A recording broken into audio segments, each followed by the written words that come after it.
the right logistics. Is your logistic charge less than 5% of your price? So that forced us to look at space, air, land, and water. High cost of machinery demanded in the coffee processing ecosystem has left many African small-scale farmers with limited options of selling green beans despite flavored prices. Abdul Nasser Lubwama for UBC. Thank you, Abdul Nasir Luwama. Now, police in Elgon region has confirmed the death of a P6 a primary 6 pupil at Nahupa Primary School in Manafwa district.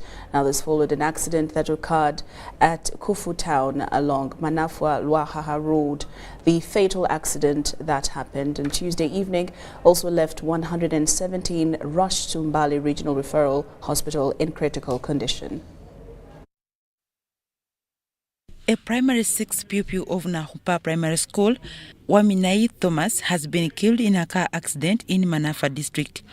Elgon police spokesperson Taitika Rogers says a speeding Tata truck carrying pupils from Nahupa Primary School lost control and overturned several times, killing one and injuring 117 pupils on board.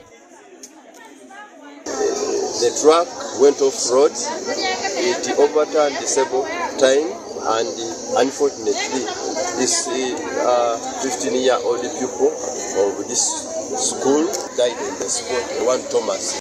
The accident occurred at Kufu town, where eyewitnesses say has turned into a black spot for accidents. Kukamba ati emotoka ino yoka emotoka si akuhe kubano ga over 10 kasokete bakola urukuto ru emotoka chai kuba wansi. Some of the eyewitnesses blamed the accident on recklessness of the driver, whom they suspected to have been drunk while driving.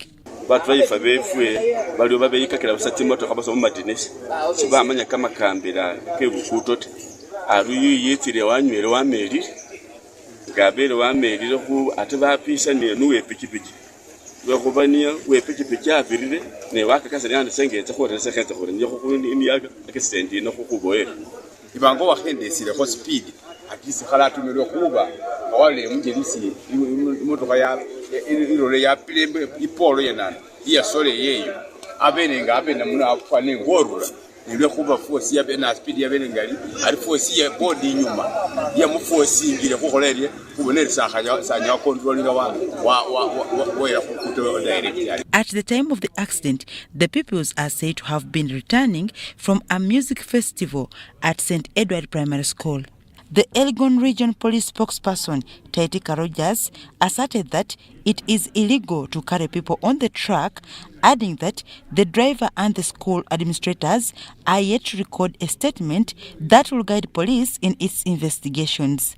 Ne head teacher w'essomero ino ateekeddwa okubeera nga avaayo ayongere okutuwa statement lwaki basazeewo okulaba nga abaana bano abawerera ddala omuwendo weguti ne wotulira capacity ne bebeera nti emergency abaana babadde bangi nga tebateekeddwa kubeera nti basaabalizibwa ku ki ku loole. Taitika asked road users to always respect rules as prescribed by the traffic police to save lives. Well, we wish the youngsters a quick recovery.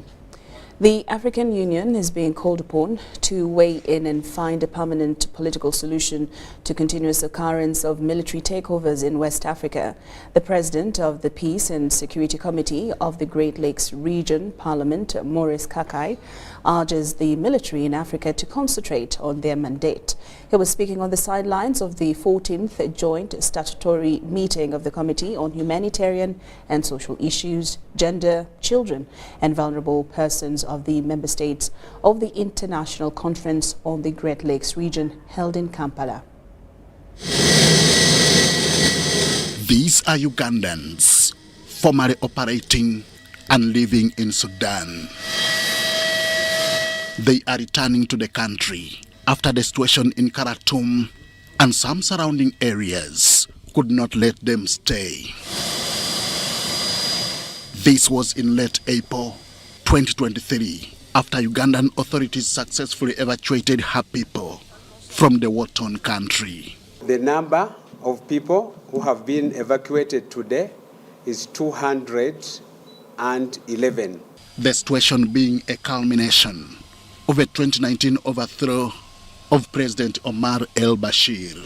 The trend of military coups has since not ended, with some countries in West Africa experiencing similar situations.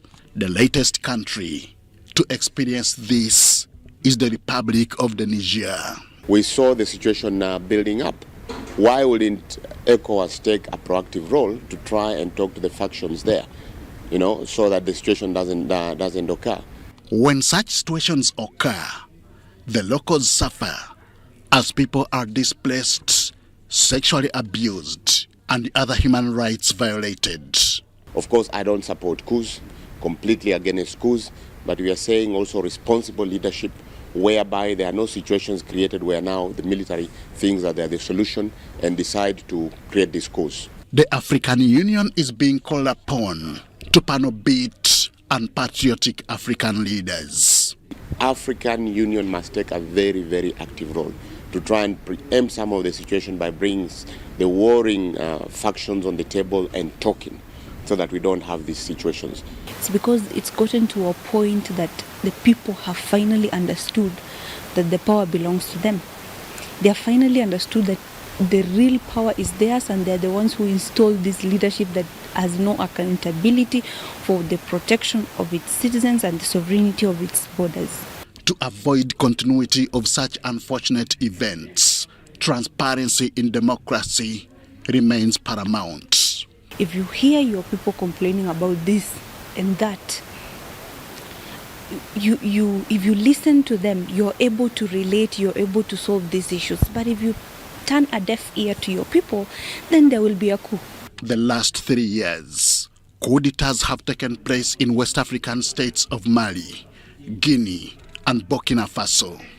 Henry Okrut, UBC.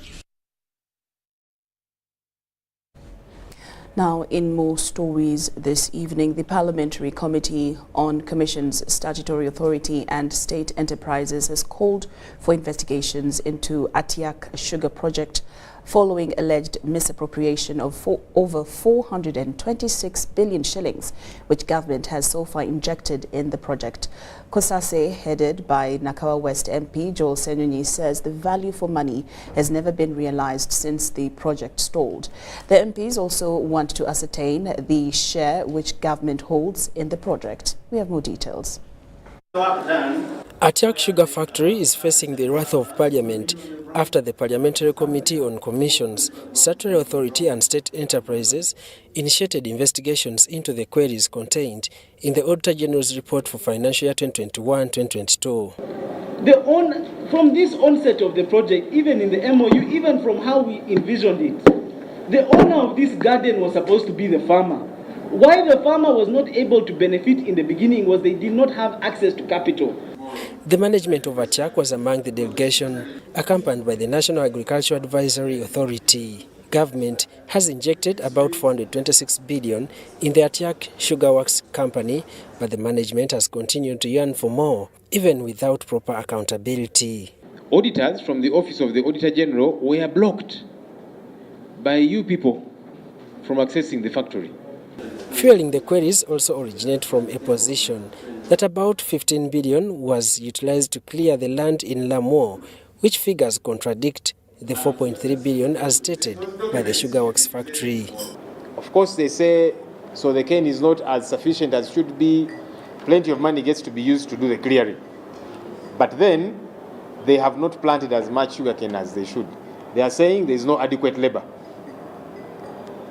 Then now they have to begin buying sugarcane from Masindi, from Busoga sub-region, and so on. And then there's the whole blaming of, you see, these Kinyara, Kachira, and so on, they're the ones now who made it difficult because they said this can be done at this amount. Now we who were directly procured, they limited us to this. The MPs questioned the procedure of awarding the contract, which was outside the aligned bidding process since other competitors were left behind. It was because of the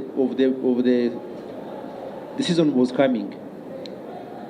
we had a few weeks and we had to move quickly to make sure that there is a planting. I appreciate, Honorable Roland, that these timelines were too tight. The days were very few. Despite even the short procurement timelines, processes of contract committee approvals, evaluation, all were conducted. It should be noted that government, through thick and thin, has on several occasions secured funding to Atiak Sugar Works project, even after Parliament once rejected a proposal to fund the project. The last equity injection that came into the project was 272.5 billion Uganda shillings. 272 yes. billion. This has not come in as ordinary shareholding into the company. It has come in as preference shares into the company.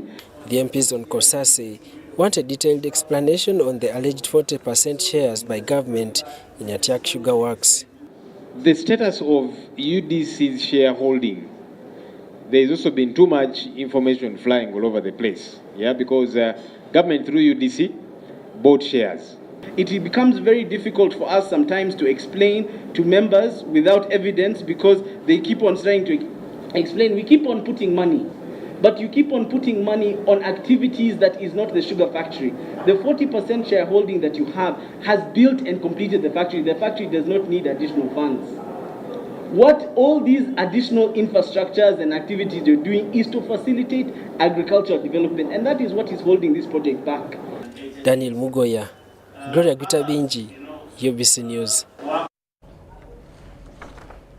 Well, after that story, we definitely need to call off a bit. UBC News Tonight takes a very short break, but we return after these messages.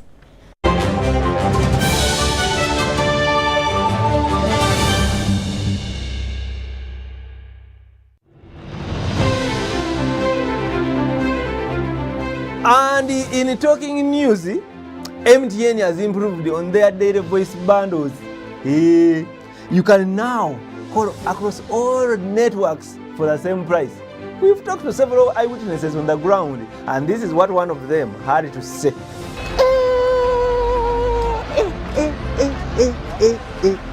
Amos, did you hear about the MTN daily voice bundles?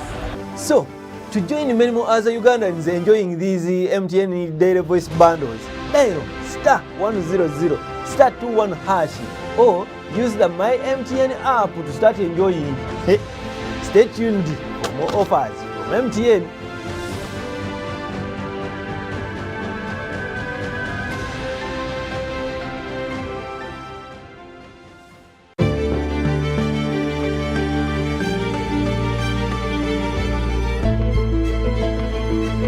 Uganda's oil and gas activities are undertaken in line with the updated environment legislation and benchmarked on international best practice standards in order to continuously ensure coexistence between the oil activities and Uganda's rich biodiversity. Following the award of the Environment and Social Impact Assessment certificates for the Kingfisher, Tilenga and East African crude oil pipeline projects, various environmental and social management plans have also been developed to ensure sustainable development of the projects. The Petroleum Authority of Uganda is working with other regulatory bodies to monitor all oil and gas activities to enhance compliance and environment protection during oil activities. The Petroleum Authority of Uganda, creating lasting value in Uganda's oil journey.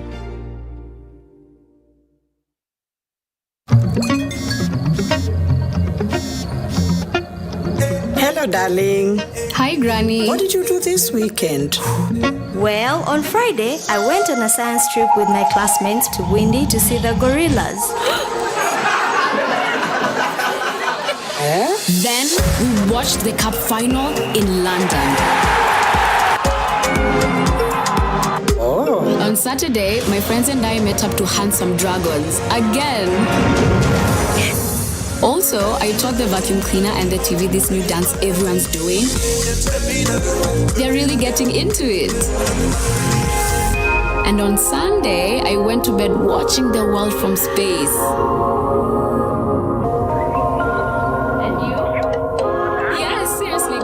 With Airtel Airtel 5G's lightning-fast speeds and seamless connectivity, you won't believe what's next. Airtel, a reason to imagine.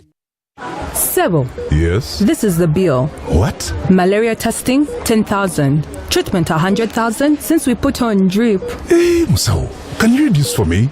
Before I brought my wife here, I'd already spent money on buying herbal medicine and drugs from the pharmacy, which didn't work. But Sebo, the government gave out mosquito nets. Doesn't your family use them? We got the mosquito nets, but they got holes and we didn't know what to do.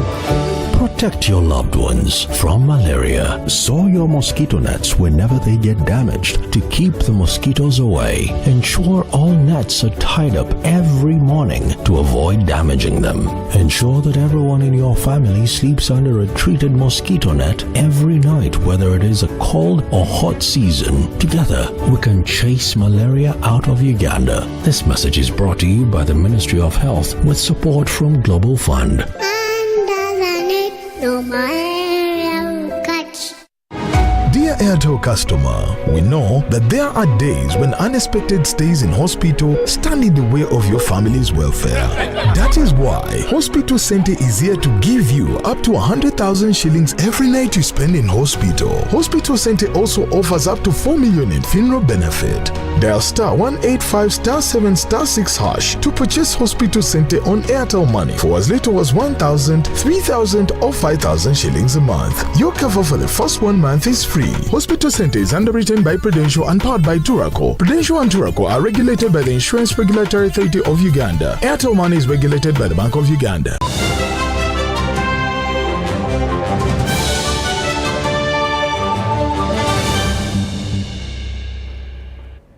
Welcome back from that break, and we're glad that you're still with us here on UBC News Tonight. I'm Lorene Masika Kazimoto and Elizabeth Nakakonyo on sign language interpretation. Now we move on with more stories this evening.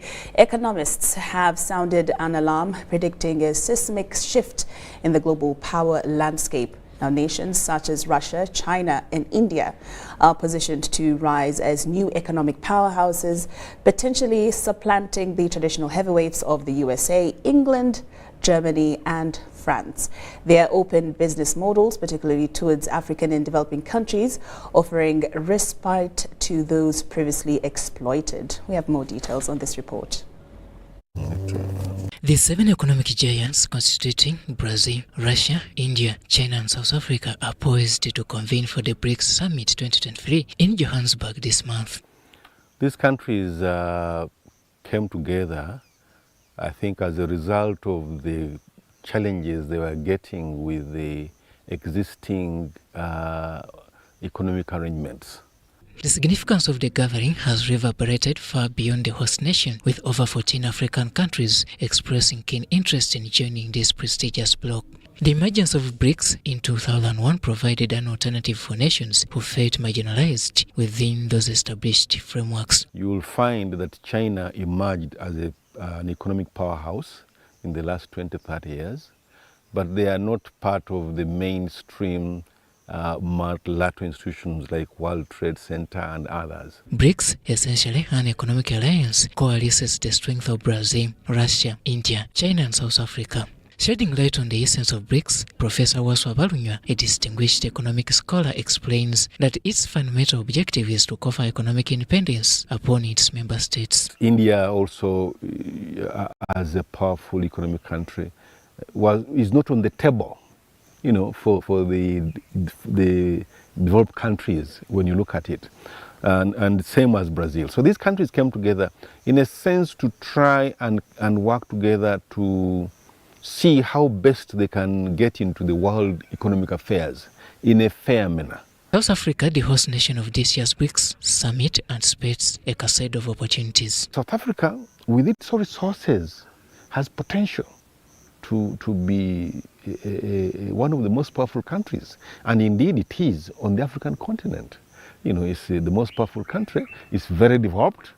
The only problem is the underclass of blacks. So when it joins these other countries that are developed but marginalized in the Western countries, then they see themselves as we shall have a position in the emerging world trade system.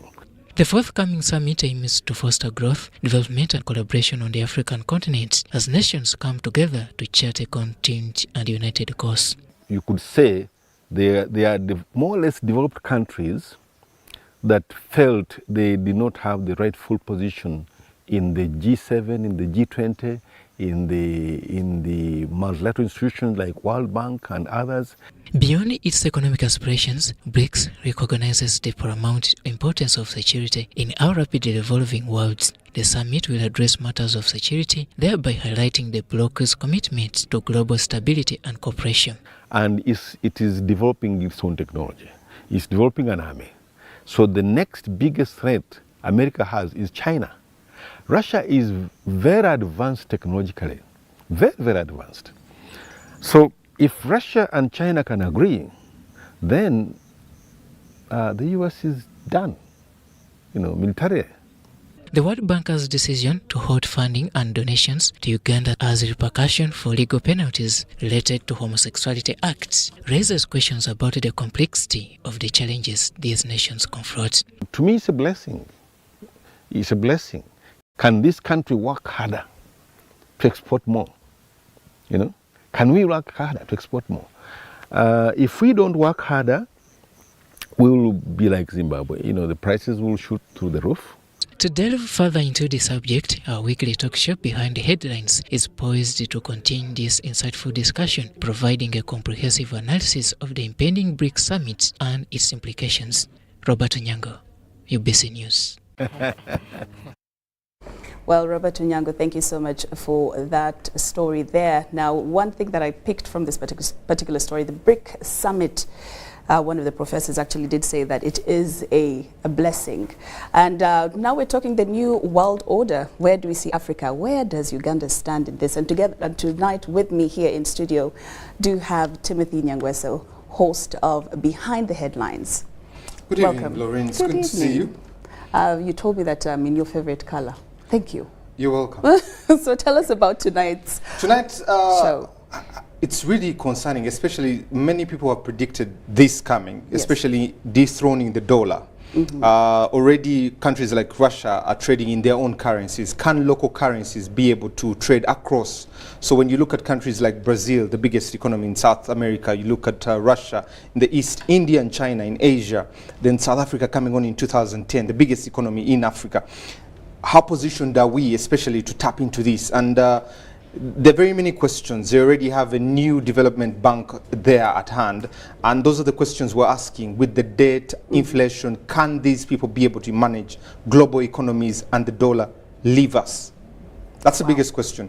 For us to be able to trade, because if you're Kenya and I'm Uganda, for us to trade, I have to convert my shillings into dollars, then be able to trade with you, then convert them back to buy whatever we need. So that's what is the biggest. Come 22nd to 24th, they will have this summit in Johannesburg, and there's a rumor of having a new currency or being able to use the yuan or the rubles from Russia there. So we're asking ourselves, how does this play in Africa, and how does Uganda position itself? We have gold deposits, and that's this is going to be rare earth materials that are going to be used as reserves. We have reserves as Uganda in dollars. Can we have them in gold? Those are the questions that are fundamental. And tonight we have economists to put perspective to that question there. And also, can the United States look on as the rest of us are busy jostling on how we find our place in this world? Well, I can't wait for the average Ugandan to get to know and see how this all plays out. Who are some of the panelists who will be there tonight? The Permanent Secretary and Secretary to the Treasury, Ramadan Ngobi, will be around. We have Dr. Fred Muhumza, he'll be around. We also have a seasoned banker in Honorable Omara Paul. Professor Sarah Sali will be around. And finally, and not the least, the old man of the clan, as he likes to call himself, Andrew Mwenda, will also be here. That is an illustrious panel that I'm excited to be able to set policy and make people think, do we get into cryptocurrency? How will we trade? How can Uganda benefit? What happens to our reserves? A lot of questions, but the global village is upon us now. Wow, so you do not want to miss tonight's Behind the Headlines, of course, with the host, Timothy Nyangweso. All right, now UBC News Tonight does continue. The State Minister for Local Government, Victoria Rusoke, has highlighted the ministry's crucial involvement in refugee matters, now countering the misconception that the Ministry of Disaster Preparedness should solely manage refugees. Collaborating with the State Minister for Disaster Preparedness, Rusoke co-chairs refugee meetings to emphasize their joint approach. We have more details.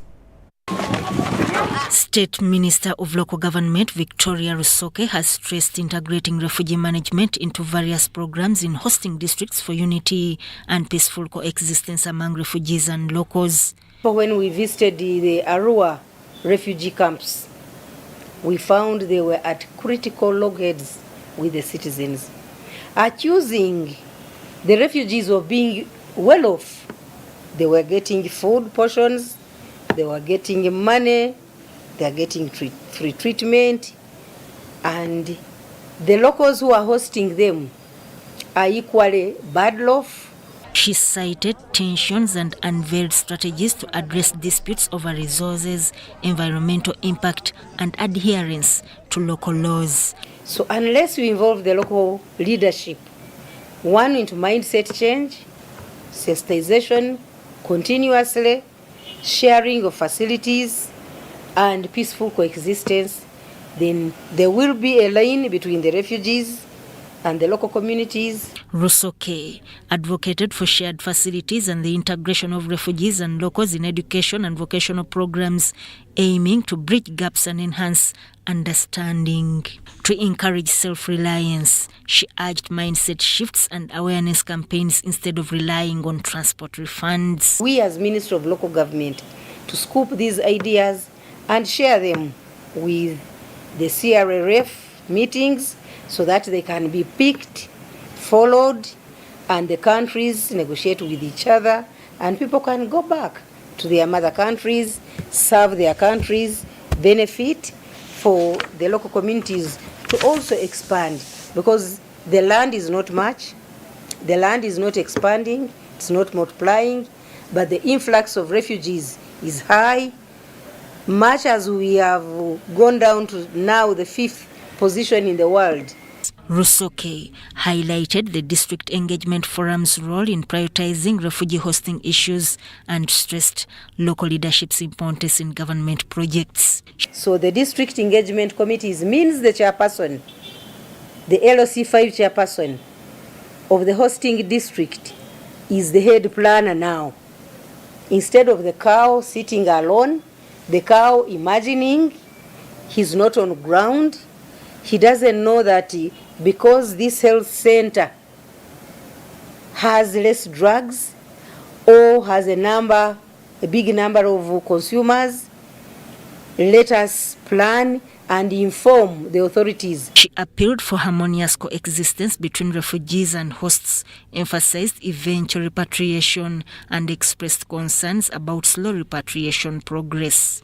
Repatriation is at a very, very low pace, even where people's countries have become peaceful, and we as Ministry of Local Government to scoop these ideas and share them with the CRRF meetings. Rusoke's emphasis is on local government's vital role in refugee management and the call for unity for peaceful coexistence.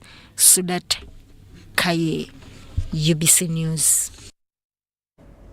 The 2023 report by the Parliamentary Committee on HIV/AIDS revealing that HIV prevalence rates are high in prisons has attracted the attention of many stakeholders. Renowned specialist in HIV treatment, Dr. Stephen Watiti is of the view that HIV treatment interventions be strengthened in prisons so as those affected can have their viral load suppressed. A report of the Parliamentary Committee on HIV/AIDS and other associated matters on the assessment of the high HIV prevalence rates and accessibility of HIV self-delivery in police detention centers and prison facilities indicates that HIV prevalence is higher than the national average of 5.4%. The report shows that in Dianga Prison in Chiriandongo district, the facility recorded 18.7% Gulmain Prison 18.6% and Kitgum Prison 10% HIV prevalence respectively. But one thing that is clear is that the majority of these people are ignorant that they have HIV until they are tested on entry.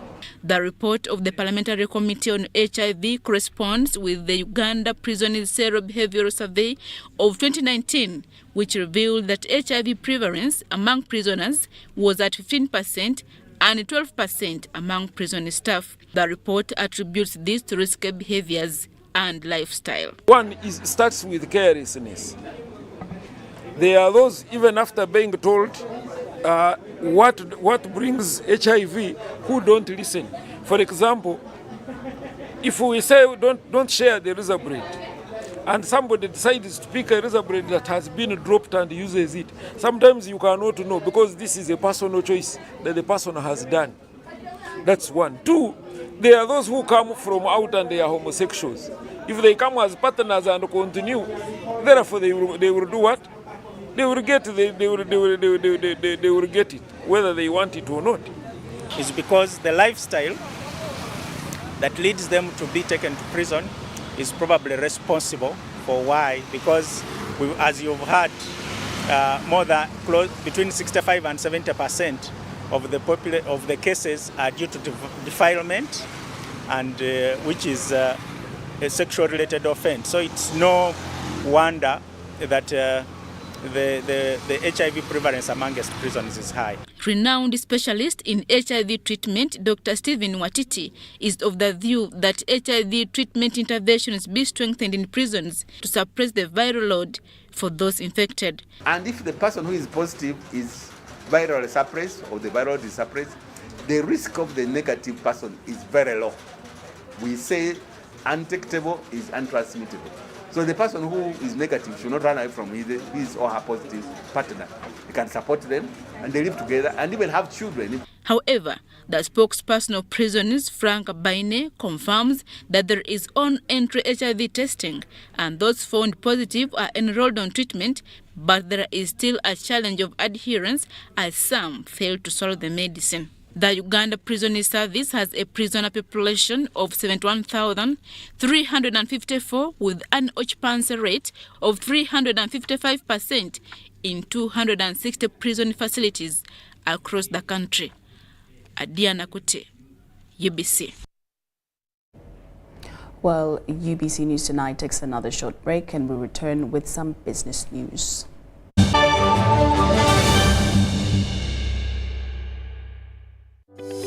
These days, our homes are no longer just the places we live. It's where we attend meetings, go to class, keep each other safe, and entertain ourselves. To do this smoothly, you need a reliable internet connection. Buy the MTN WakaNet router, which connects up to 32 devices and get a free 40 GB data bundle at only 149,000 shillings. Or buy the MTN WakaNet MiFi at only 75,000 shillings and enjoy a free 15 GB bundle to stream, study, work, and play on the go. Visit any MTN service center to buy the MTN WakaNet router or MiFi and enjoy the internet that does amazing things.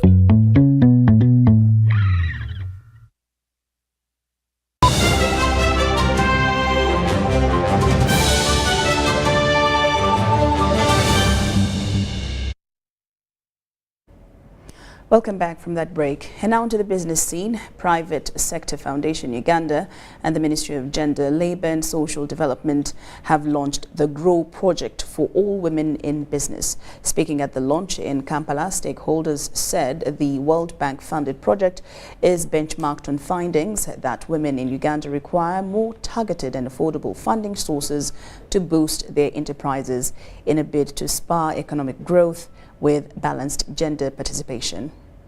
The World Bank and Uganda through Private Sector Foundation Uganda have unveiled a 5-year counterpart-funded grant of close to $217 million targeting women entrepreneurs.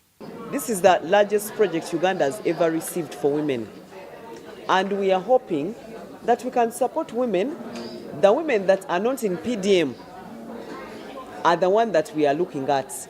They are above the PDM, but also they are below the medium and large women. And there are so many categories of women like that. As of 2022, about 34% of women in sub-Saharan Africa have access to financial services, hindering the growth and sustainability of their businesses. Because for a long time, one of the things that we've seen is that a lot of women are operating in the informal sector. Now, we also notice that if you make them formal, then they actually have access to better credit, better facilities, better intervention. Private Sector Foundation Uganda intends to work with about 8 commercial banks in Uganda to help avail the funds to the targeted beneficiaries. To benefit from this fund, women in their various business sizes are being called upon to join in recognizable women-based associations affiliated to the Private Sector Foundation of Uganda. This GROW project is aiming at giving a lower interest rate in comparison to regular interests within the commercial banks.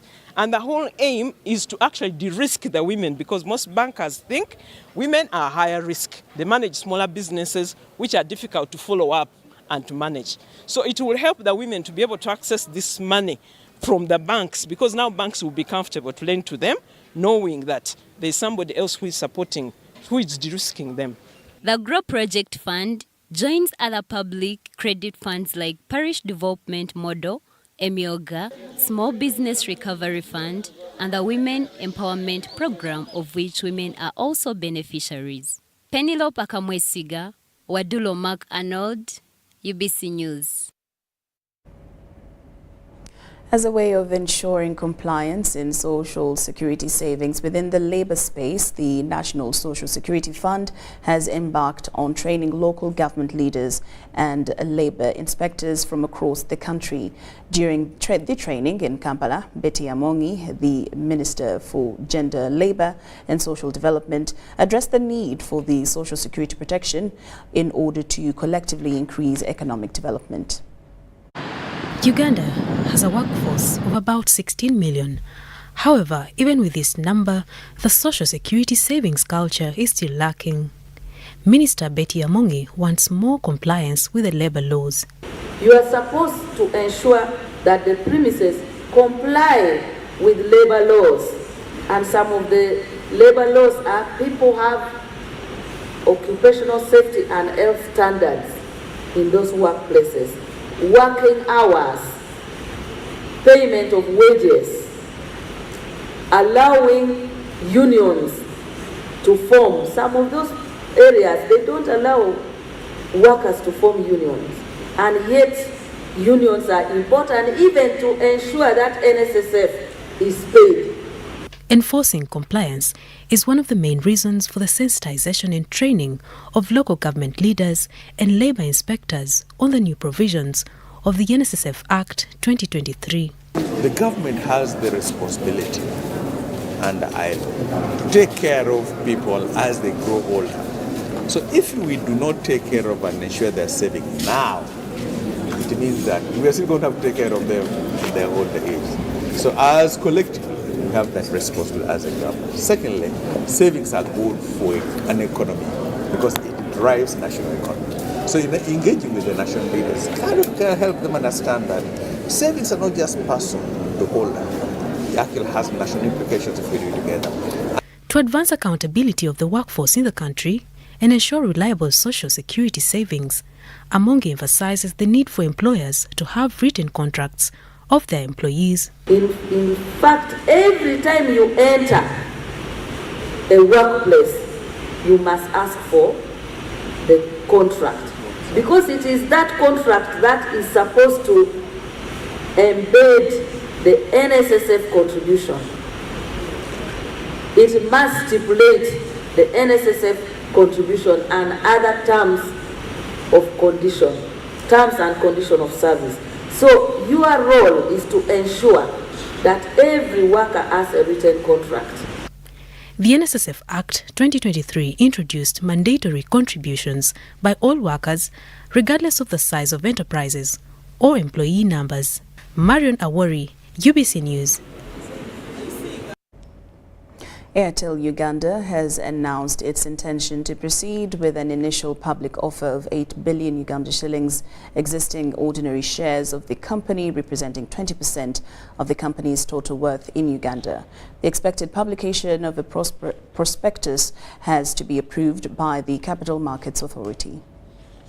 The intention to publish a prospectus and float shares on the main investment market segment on the Uganda Securities Exchange comes at a time when the telco continues to register significant revenue growth. For the year ended 31st December 2022, Airtel Uganda registered revenues of 1.594 trillion shillings and a net income of 326 billion shillings. So we feel we are very optimistic about the Ugandan market, our customers, and who will be majorly investing in us. So we don't see any risk at this moment. So if you really look at future, these qualities of Airtel Uganda for bringing the latest technology, being very customer centric, and building on technology is the biggest support that we can. These are the levers that we can build on to be very competitive in the market. Following the completion of the offer and upon approval by the relevant authorities, Airtel will apply for the admission of its issued share capital to the main investment market segment of the Uganda Securities Exchange. The offer and subsequent listing seeks to enhance Airtel Uganda's profile across the continent. Where we work, we share. If you look at the number of circles, the plethora of circles that now have come in handy, chamas, something that has flowed across the boundaries. I think this is a time for especially the young people to appreciate not just savings but also investments. We are very excited to soon be in a position to share the ownership of our business with fellow Ugandans as well as outside Uganda investors.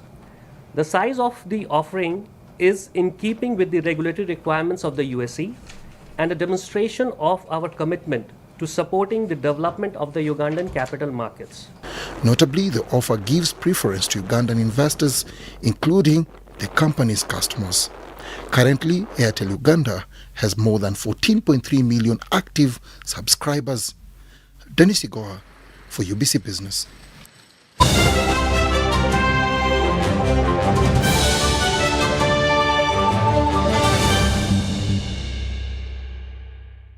Upgrade your lifestyle with the all-new entry-loaded Chillax voice bundles. Now, call all networks in Uganda with Chillax voice bundles. Call all networks, no expiry, no worries. Dial *100 *1# and select call all networks. Airtel, a reason to imagine. The biggest, the baddest East African Christian Marathon is here. Come participate at the East African Christian Marathon for a prayer run on the 13th of August 2023 at the Lugogo Hockey Grounds. Come represent your family at the prayer run and run for a good cause to build the first call center, which will be East Africa's virtual listener. Come for the prayer run alongside your pastors, leaders, representatives from Kenya, Tanzania, Rwanda, Burundi, Congo, South Sudan, and of course Uganda. Participate with Honorable Captain Mike Mukula, who is the chief runner and patron. Do not miss out on this opportunity. Make your donation for your kid now from 20,000, 30,000 and 100,000 Uganda shillings, because runs change the world. For more details, call 0781 885 055 or visit our website at www.eastafricachristianmarathon.org. Proudly sponsored by PKF, UBC, Venro Health, Aquafina, and Moving Preacher.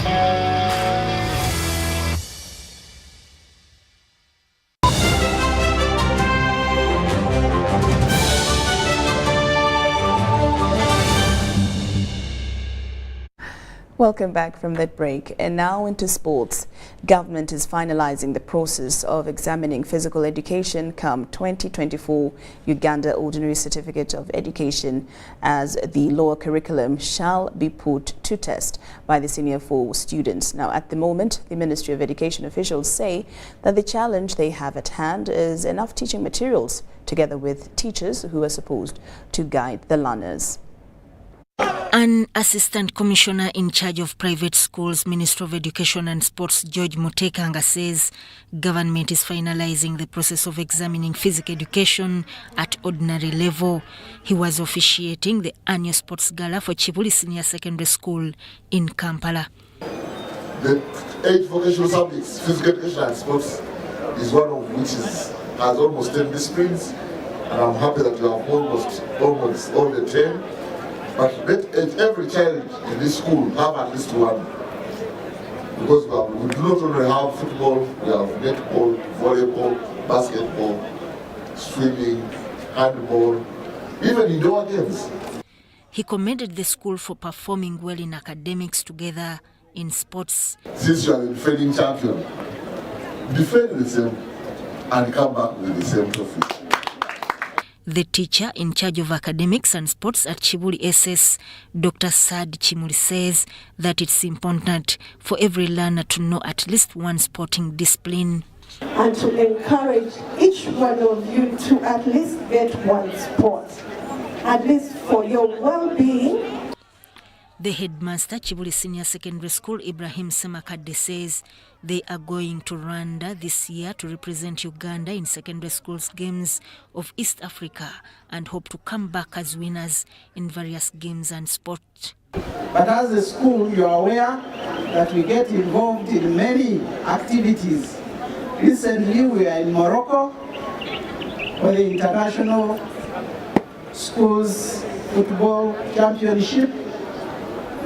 And I think next week we are leaving for Huye, Rwanda, to represent the country in various sports activities, football, handball, badminton. Sudat Kaye and Richard Chilembeka, UBC News. That's all we had for you today. Thank you so much for your company. I'm Lorene Masika Kazumoto and Elizabeth Nakakoni on Sign Language Interpretation. We wish you a blessed night.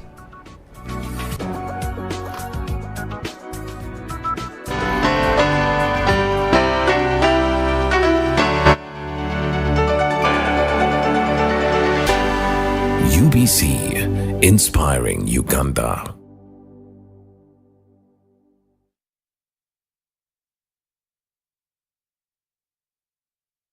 Introducing the Infinix Note 30 series in partnership with Airtel Uganda, a smartphone where style meets functionality. Take charge of the day with special features like the 108MP triple camera and 68 watts first charge, and the best part is you can use this phone to charge other phones. You also will enjoy free 3GB from Airtel every month for 3 months on each new device purchased. Dial *100#, select data and devices to get your free data. The Infinix Note 30 series Spark, a connection in partnership with Airtel, a reason to imagine.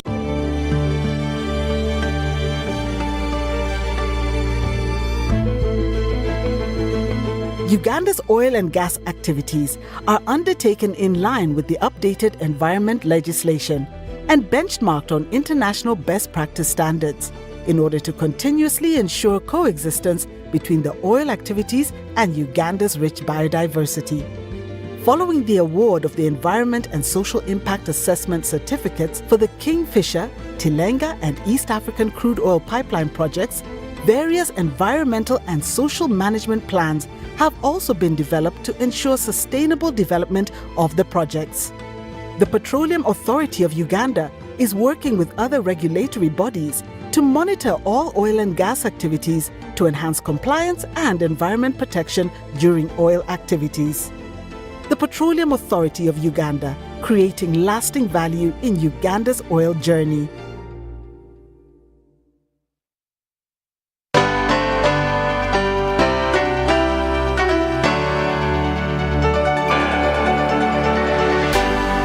UBC, inspiring Uganda.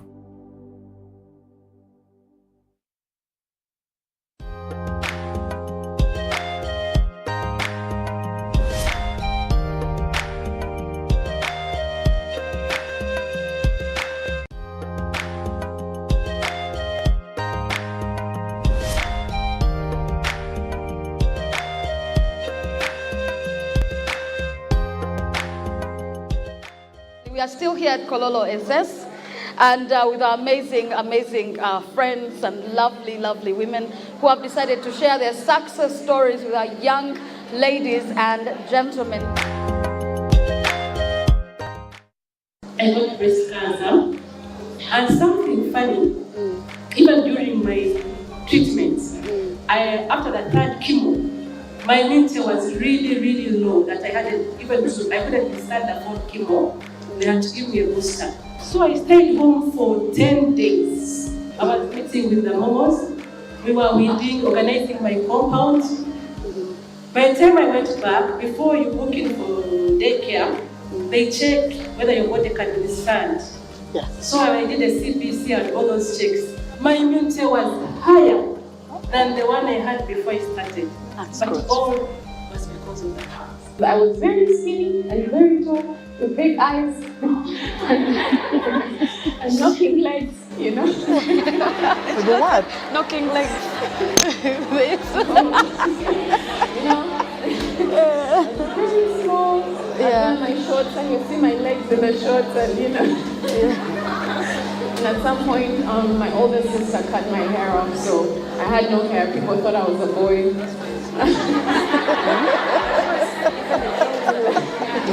Like these boys who come and want to spoil you, they are deceiving you, they don't love you. And I don't want them to call you flowers. You are a beautiful flower. Girls, none of you is a flower. Flowers grow, flourish, within a short time, they wither and they die. You are not flowers. Don't accept to be called flowers. Thank you so much for welcoming us here at Kololo SS. We are very honored. Thank you all. And for making your time.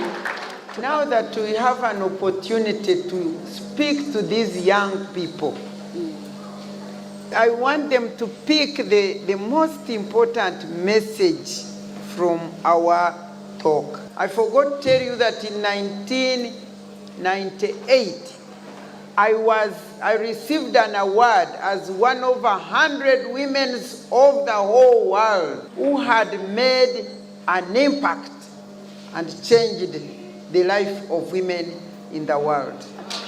I went and held the Uganda flag in New York. You can imagine somebody who was imagining fighting for the girls in the village, and you end up now impacting on the women of the whole world. And that is why I want to tell you, why was that? I want to emphasize, I saw the head girl. I want to thank you for the head girl. Isn't she the one who prayed, the deputy head girl? I said I wish that was my own personal grandchild in the house, so that she may pray and God would come in that house. I want to tell you that even when she was saying, do you know who you are? I want to go back and emphasize that point of each of you having been created by God with a purpose, with God's purpose to serve. And I want you to know, for us, we didn't get opportunity, many people, to know that they've got to know why they are on this earth. You are very different. Your thumb is not the same with anybody else. You are different before God. You have a purpose to serve. And the moment you identify that purpose, I am telling you, when you are in God's purpose, everything, even these breakers, these barriers, just get off. They get off. Why I quoted Deputy Head Girl is because I knew that this school must be knowing God. Yeah. And if you know God, you know a young man called Joseph who had a dream.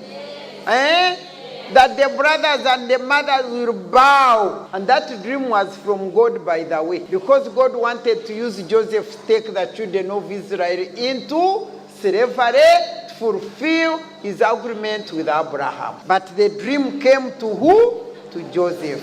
And when Joseph told the brothers, dream killer, they became envious. People are envious of who you are. You must mark it out. They became envious. They sold him into where? Into slavery. So he thought maybe the dream will go. No. Joseph continued with the dream. When he reached there, God was with him. That's what the story tells us. And then the other wife, the woman loved this young boy. Like these boys who come and want to spoil you. They are deceiving you, they don't love you. And I don't want them to call you flowers. You are a beautiful flower. Girls, none of you is a flower. None of you is a flower. Flowers. They fade. Yeah. Hey, time is going. Yeah. Flowers flourish. Within a short time, they wither and they die. You are not flowers. Don't accept to be called flowers. Anyway, I go back to the point. This woman wanted to treat Joseph like a flower, wanted to take him off his God, wanted to spoil him, and he wanted to sleep with him. It's to the extent of even raping him. And yet he's the one who told lies that Joseph wanted to rape her. But Joseph, because he had a dream in his heart, he refused and he went to prison. Some of the ways can be so tough, but all those are God's plan. God had to take Joseph into prison so that he may escape the dream being killed. So he went to prison, but even in the prison, we understand he was even a head. So when you are running with God's dream, his purpose for you, you can never fail. After so many years, didn't Joseph come and realize his dream? Didn't the brothers and the father come and kneel before him? And after that, wasn't God's purpose for Joseph realized when the children of Israel were in slavery for 400 years? And therefore God's covenant with Abraham was fulfilled. Girls, stand firm. You belong to God. You are special. And one thing she was making me laugh. For me, I used to hate my mouth so much. Because my father used to say, look at this big mouth. It is like a, you know this thing which cuts grass? What is it?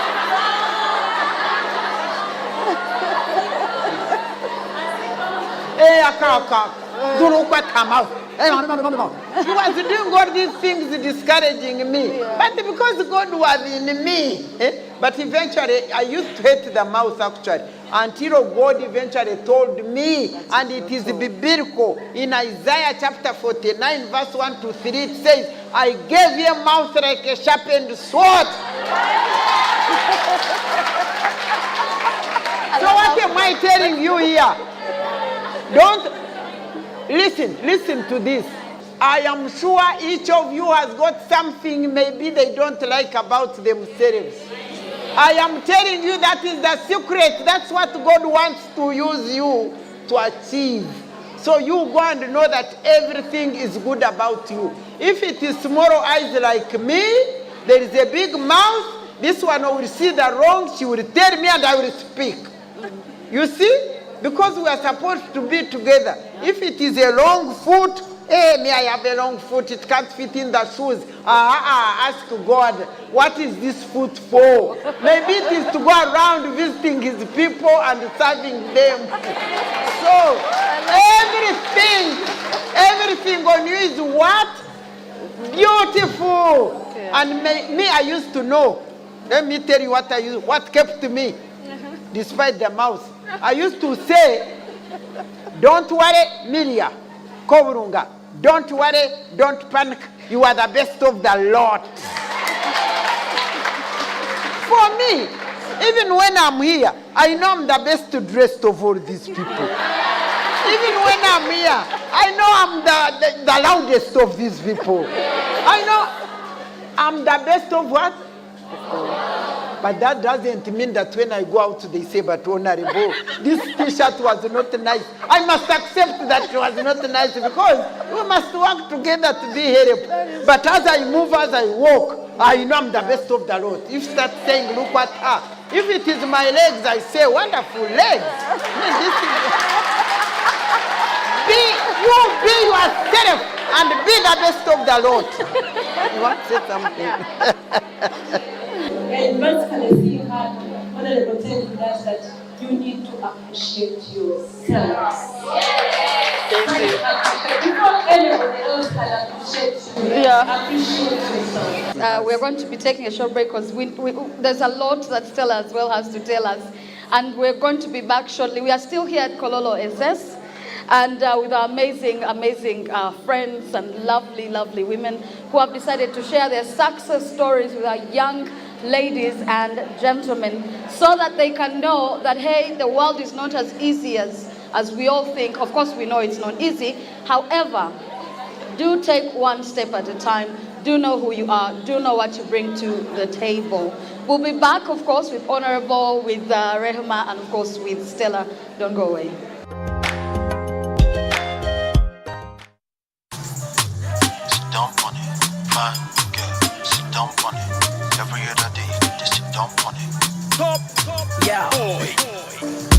Tell me, baby girl, how you do? Baby, tell me, make I know how you do. Baby, tell me how much I could pay. I will go fly, go anywhere for holiday. This love, now I Angolo. This love, now I tick yo. They could play like with the movie, yo. They can play where you go, they play mommy, oh. Mommy, oh, mommy, oh, mommy, oh. Girl, now me go, they play daddy, oh. Girl, if you be baby, happy nanny, oh. Can't seem to take my eyes off of you, especially up I and move. The way you roll that thing, you wanna roll that thing. Baby, let me take a look. Oh Lord, me want all the girls in the whole world. I know what I'm doing is so wrong, but since no man can focus, we definitely don't give a. She said she know me got a girlfriend, and so what? What if I do? She said she know me got a woman on me bed. What if I, oh la la, what if I do? Listen to me quick, so me girlfriend says she wants me back home by 2. What will I do? So me tell her say my car broke down at mile 2. Girl, I won't be home so soon. Oh Lord, me want all the girls in the whole world. I know what I'm doing is so wrong, but since no man can focus, we definitely don't give up. She said she know me got a girlfriend, and so what? What if I do?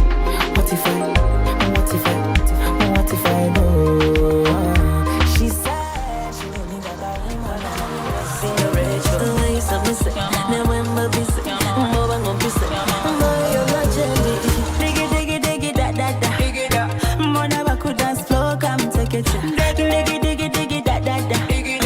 Pick your biggie boy, come pepe da.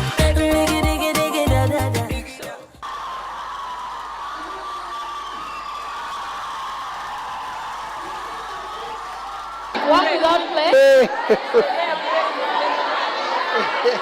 Honorable showed you, showed you how it's done. I hope we're set for the question and answer. There's a microphone going through. So the microphone is going around. Please be as quick as possible. And a quick reminder, we're still here at Kololo SS. We are with our very own Stella Nantumbwe. She's an actress and also a TV personality. And she's, I still want to call her Miss Uganda, yes? And she's represented well. And right next to me as well is Honorable Miriam Matembe.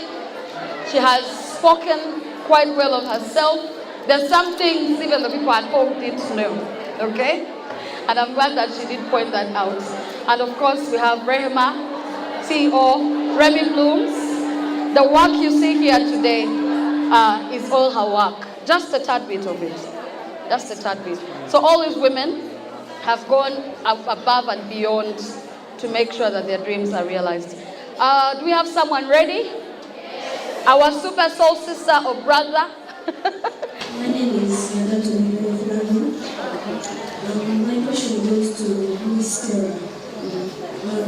She said that she was bullied at school, the big house, the legs.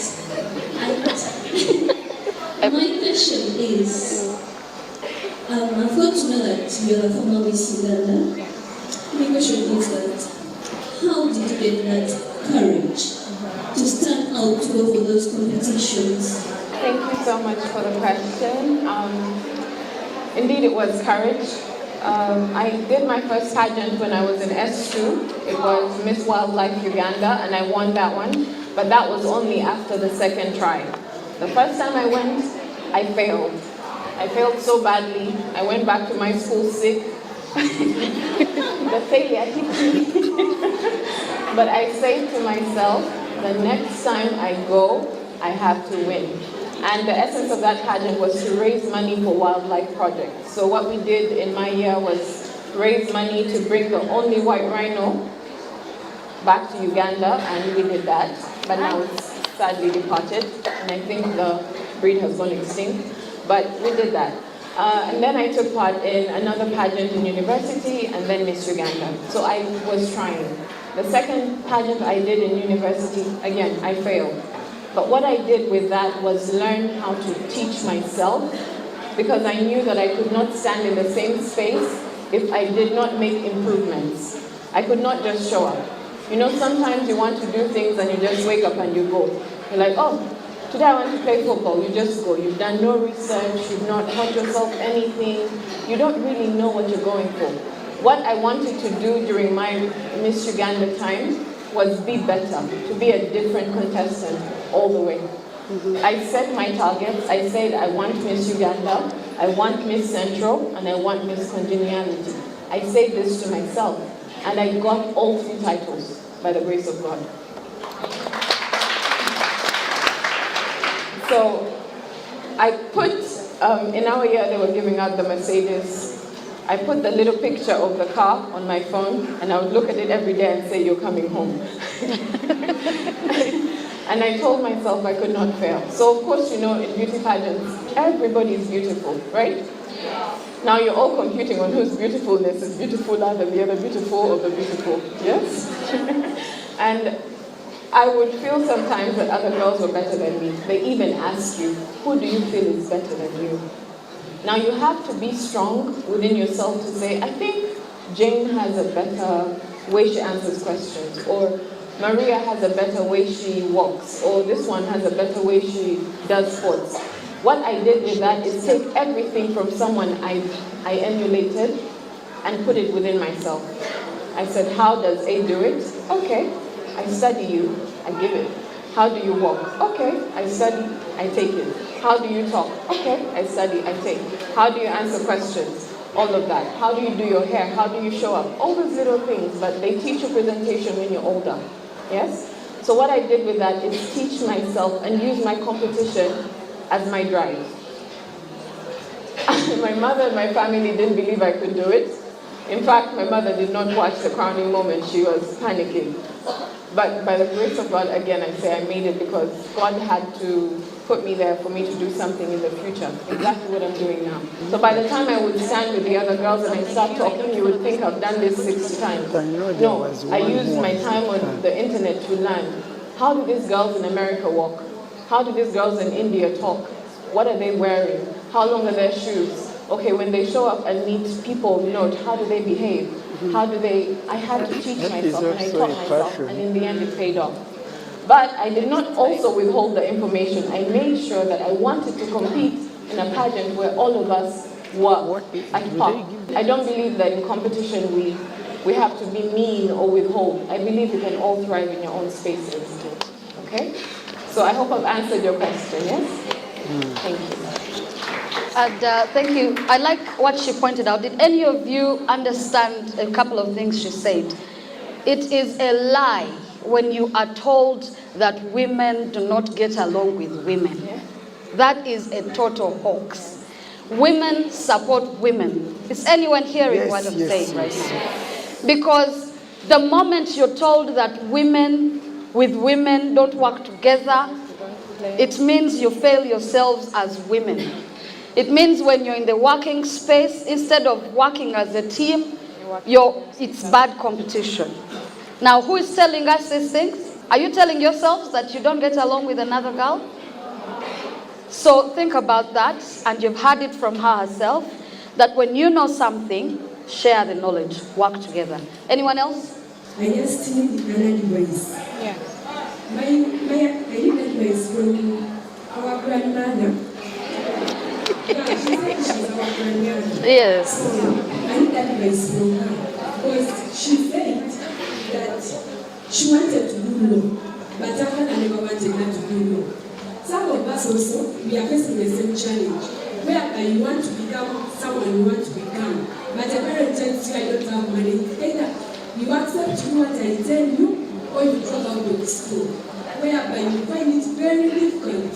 When you talk to your father, you tell him that, for me, I'm determined I want to become this and I want to do it.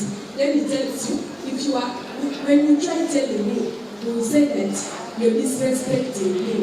And even the richest candidate said, will tell me that if you are insisting to argue with me, you leave my home. So I just need an advice because I know most of us are facing the same challenge as girls. So I need an advice. In case I try to raise up that point that I need to become this, like maybe I want to become a doctor. But my dad told me, you cannot because I don't have money. So it's either you accept to go with me or you leave my home in simple terms.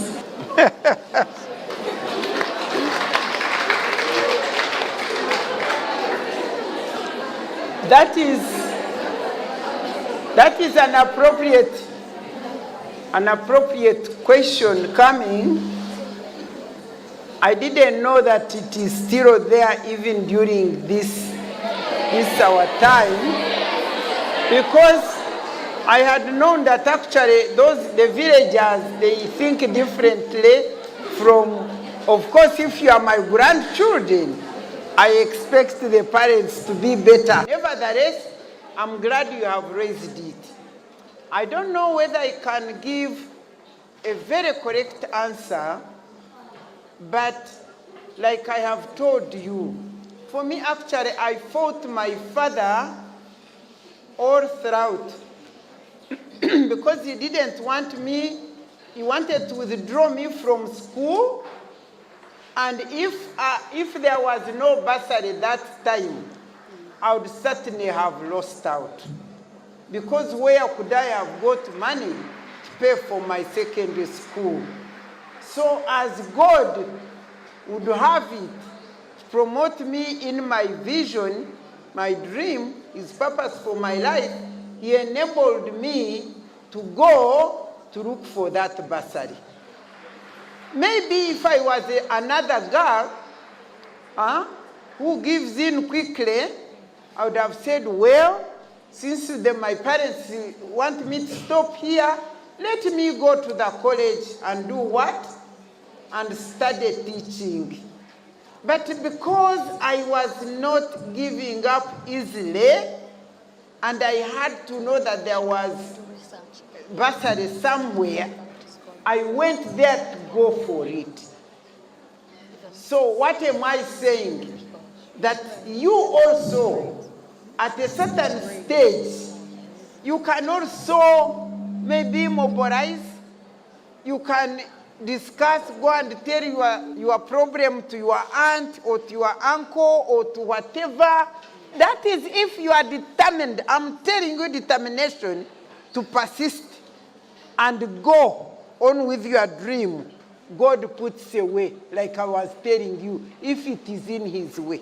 Because even after now going and study on bursary, even this man who never paid school fees for me up to A level, now I want to go to Makerere to study law and he's not required to pay school fees, and he comes tell me I cannot study law because women and girls were not studying law. By the way, I was one of the third girls to study law in the whole of Ankole.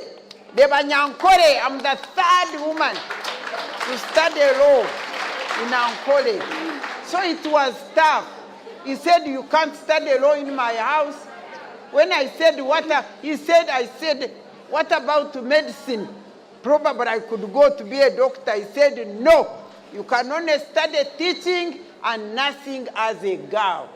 And I looked at it, I said, look, this guy is not going to pay school fees. In any case, he didn't pay school fees for me. And you know, I looked at it as an opportunity if he ostracized me away from his home. Because that means if I go and study my land finish, I will not have to look after him. That's how I looked at it. I said I will earn my salary and enjoy it, because you not call me now to do what? To give him money like I did anyway afterwards. And this man did not give up. I went and studied law. When I was in second year, I got a man to marry. But in the first year, he told me, if you want to marry, don't bring here a man from the north. I said, what's wrong with the northerners? He said, they don't speak our language. We can't communicate. That one I agreed. Now he comes to Uganda. Don't bring a man from Uganda. I said, what's wrong with Uganda? He said, those in Uganda, they are thieves.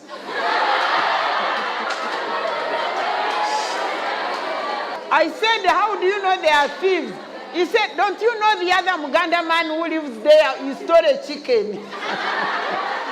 And then he said that the Baganda chorus of Nyoro, that they despise Vanyankore. Okay, I said, Kari. Now the next time around, he told me, don't ever marry a Munyoro. I said, what's wrong with the Munyoro? He said, those people are greedy. I said, how do you know they are greedy? Until a Munyoro boy was studying with my younger brother at Ruviri Secondary School, and when he went to visit them, he saw he was greedy. You know, those are the biases that go on. Then he said, don't bring here Muchiga. I said, what's wrong with Machiga?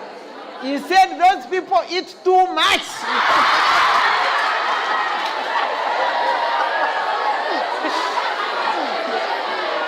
Hey, stop. If these tribes are there, that's how my father saw you. And then finally, because he did not tell me not to bring a Munyankore, so I was hearing and obeying everything.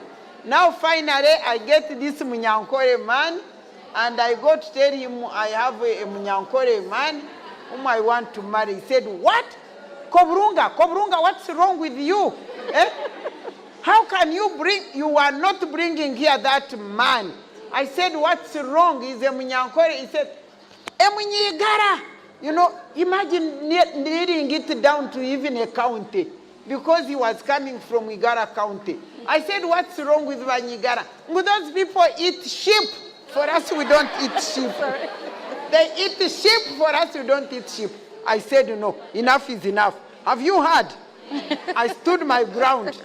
I said, okay, if you don't want me to marry, then I'm not going to marry.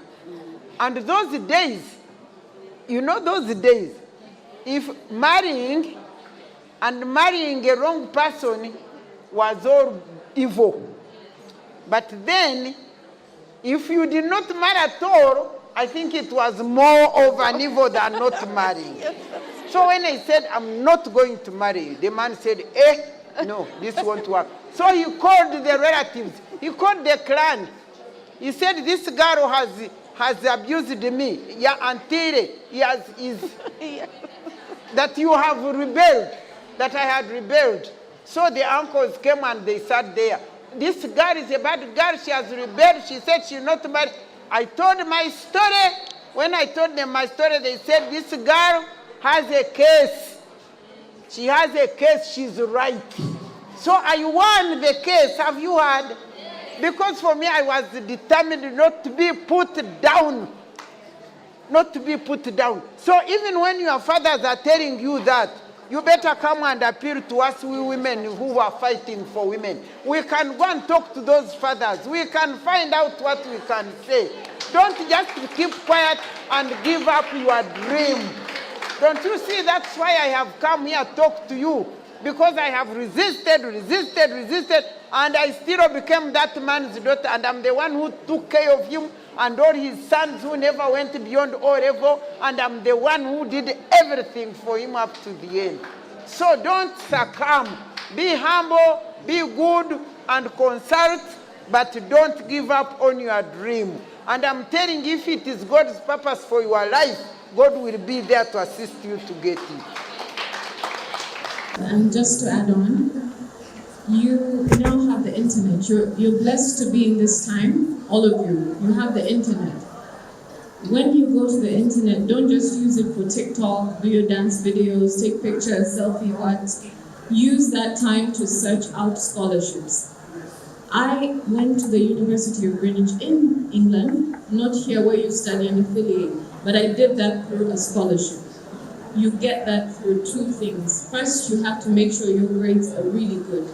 So you focus on getting the grades that can get you in. There are scholarships specifically designed for children in East African countries, where they give you scholarships just because you're Ugandan, just because you're in a Commonwealth country, just because you're of a minority. So you have to learn how to look for these scholarships and position yourself better. Yeah. Another thing, like I mentioned, make sure your grades are up to par, because even universities in Uganda give scholarships. The universities in several African countries are looking for children and students with such great grades, especially for courses in medicine, in things that are for human improvement. So don't give up. There's so many ways that you can make it. Good. I think there's there another person. So please do research, like determination, like she said. Do everything possible. Do research. Find out if there are scholarships. Find out if there are universities you can go to. Find out, like she said, go to an uncle and auntie. Make your voice heard. Okay. So that then your father won't say that you're being disrespectful. Your father needs to know you want to do greater things. Yes. Yes? So if anyone in the family, search out for scholarships. Do a lot of research. Your teachers can help you sometimes. I know this for a fact. So the determination she talked about and the solution given. Anyone else, please? There's a microphone going around. My name is Nakonga Helen. I have a question to Mom, our grandmother. I want to know, how did she started her manifesto of empowering girls at her earliest age? It is the dream which I got at 9 years. And why this dream? Because I was living a life that was experiencing or facing discrimination, unfairness, and injustice. And by the way, when you are finding out God's purpose for your life, one of the things you look at is your experience, the experience in which you find yourself. There is a word called shape. I can't go into it now. Next time we shall look at it. But you can write it. Those who have books, write the word shape downwards. S-H-A-P-E. Shape. Each of you has your what? Shape. Like she has her tall legs. Mine are not so tall, but they are also very beautiful. Some can have thin, tall, or short. Just as we have our shapes which are different, even our shape in terms of God's purpose for our lives, it is determined by shape. And I want you to feel these words. Shape. What is S? Spiritual gifting. How are you gifted? Don't you see I'm gifted with my mouth? My sharp mouth. And my courage. Fearless. So how are you gifted as a person? God's gifts. What gifts do you have? Spiritual gifting. That is S. Then H is heart. Heart. Where does your heart go? Like me, my heart was for, why are girls suffering? Why? That was my heart. And I could not ask anybody. I could not discuss it with anybody. But it was there. That is my heart. That's why whenever I find a girl, like a child crying outside, if I find a man beating a woman, oh, you are in trouble. That's my heart. So where does your heart go? If you look at yourself even when you are young, what is in your heart? What do you feel? That is, now, B-A, shape. The next letter is A. A means ability. What are you capable of doing even right now? What is your ability?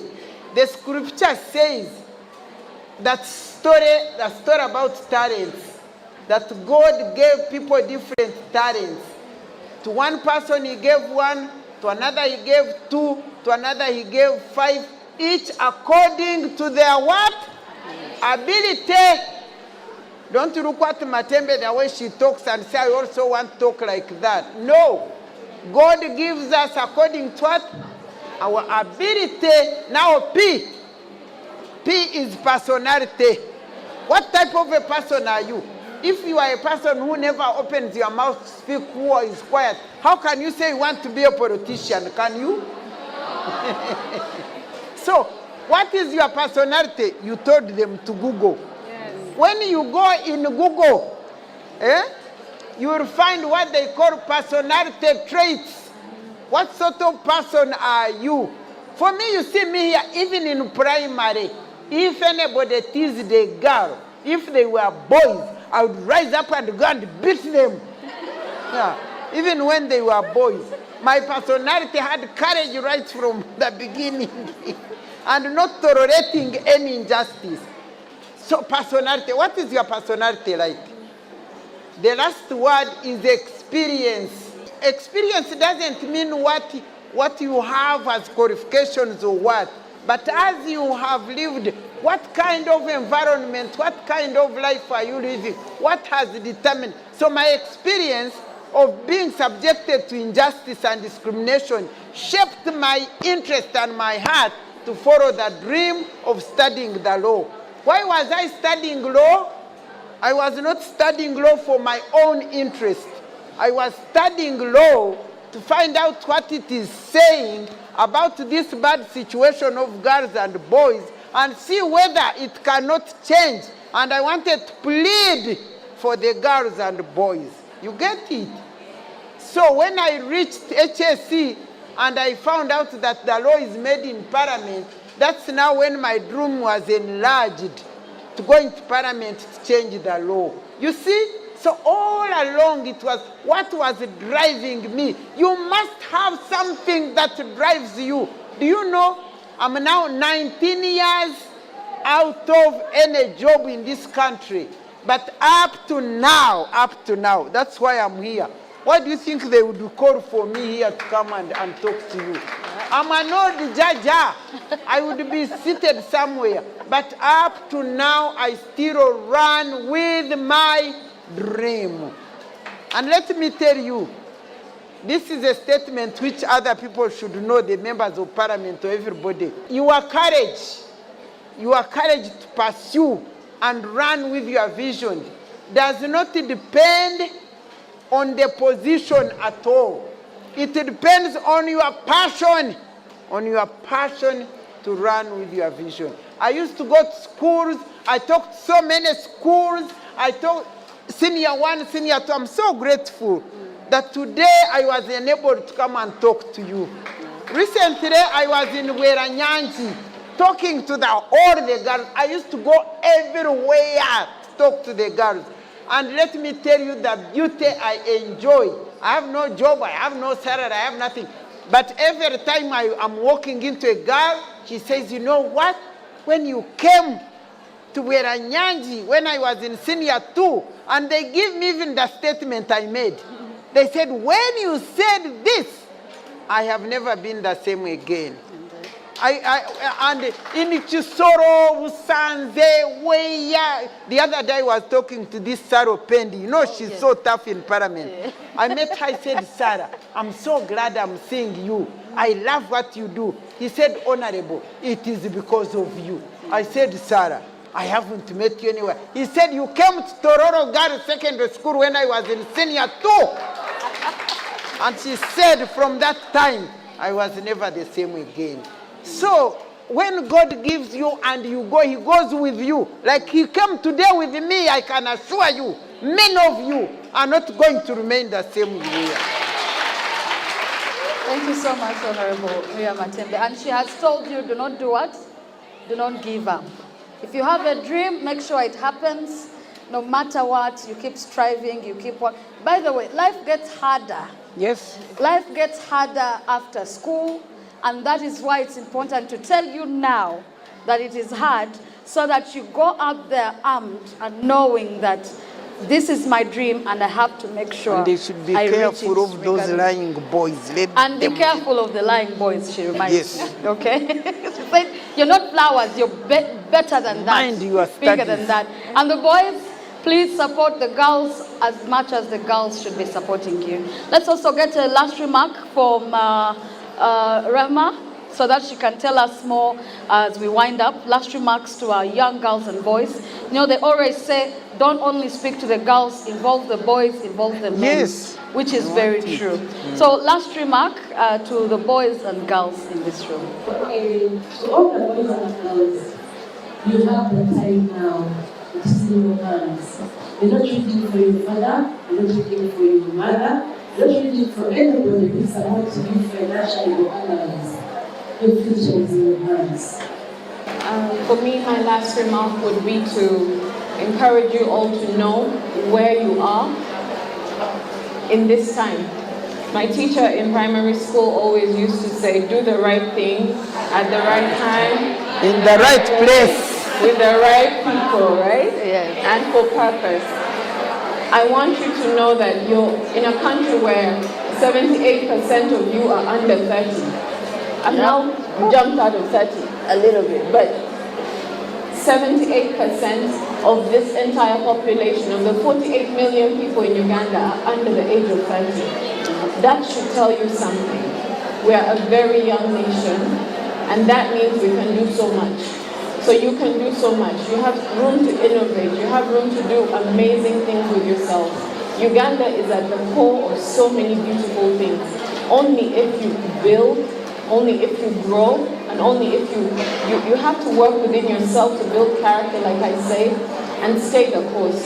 Like Mama Miriam said, when you have identified your purpose, go knowing that God has sent you to this thing, and go with the grace of God, and go with the character of a godly person. Okay? So that would be my last remark. I'm humbled to be here with all of you, and I know from you are so many amazing young people, and it's been an honor. So let's once again give applause to Stella Nantumbwe, yes, our Super Soul Sister, actress, TV personality, and of course, Miss Uganda, okay? And let's also give applause for Honorable Miriam Matembe, yes? She told you she retired a long time ago, but she's still going on with her work. Now that's a blessing. Hands of applause for Rahma. Guys, I must say, she beat cancer, she did her own business, she took care of her kids. You can do it all, as long as you plan well. Hands of applause for her. Now, we do appreciate you all, and you're all our Super Soul sisters in here. One day we shall be saying, we met these people, we talked to them. One day you'll be telling us your story, okay? And it's very important to know that as girls, and soon to be women, you have a lot to bring to the table. No one should tell you otherwise, okay? But that doesn't mean that you don't work hand in hand with the boys or the men in your community. Our goal is not to be called angry. Our goal is not to be told that we have so much to say. Our goal is to prove that as a girl, yes, you can do something. As a girl, you can be a doctor. As a girl, you can be an artist. As a girl, you can be anything, and you can do it well. The word is ability. Thank you so much, Super Soul Sisters. And I must say, this particular one, we always do this as daughter exclusive, but today we are here at Kololo SS to come and see the young people, to engage them, talk to them, have a conversation with them. And these amazing ladies, you see, have created time off their busy schedules to come here. And we thank all of you and thank the school and all your teachers for giving us this opportunity to come in here and sort of, well, it's not disorganizing, to sort of engage you and take you away from the norm. Thank you so much. And I must say, we are always going to be coming and engaging with young people. Yes? Super Soul Sisters, my name is Rowena Kajumba, and I must say thank you all from me and the entire team. Until next time on Super Soul Sisters, we'll be back and we'll bring you much, much more.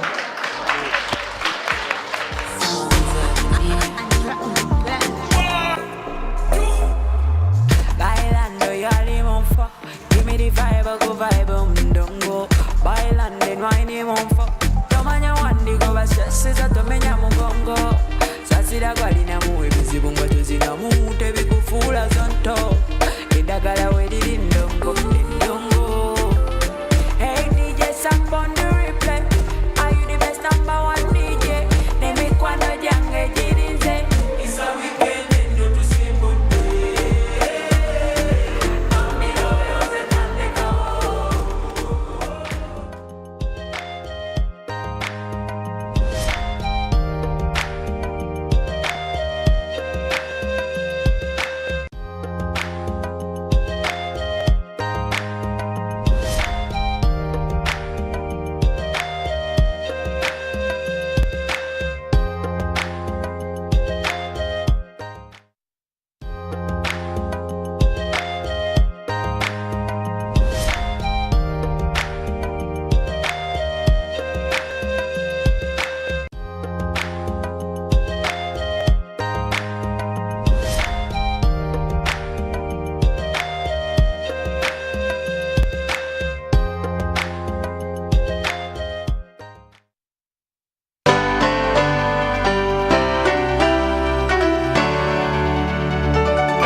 UBC, inspiring Uganda. The BRICS are 5 emerging economies representing Brazil, Russia, India, China, and South Africa. Formed in June 16, 2009, the BRICS countries represent 43% of the world population and 16% of the world's trade. This was formed to stabilize trade and international relations and reform international financial institutions. Starting 22nd to 24th of August, South Africa will host the 15th summit of the BRICS at the city's Southstone. But what does this mean for Africa and Uganda? This week on your favorite weekly program, Behind the Headlines, Timothy Nyangweso will focus on the quest for a new world order. How will Africa and Uganda benefit? He is tasking an illustrious panel to bring this to light. An accomplished economist and policy analyst, currently Uganda's permanent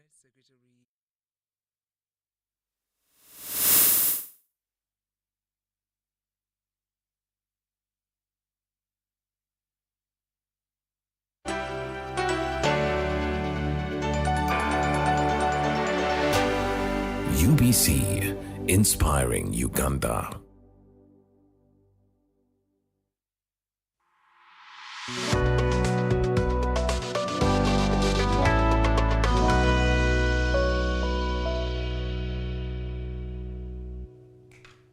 Good evening and welcome to Behind the Headlines. My name is Timothy Nyangweso.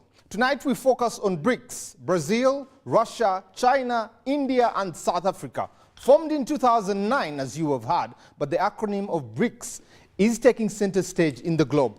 What does that mean? As already some of the countries are trading in their local currencies, does that mean they're dethroning the dollar?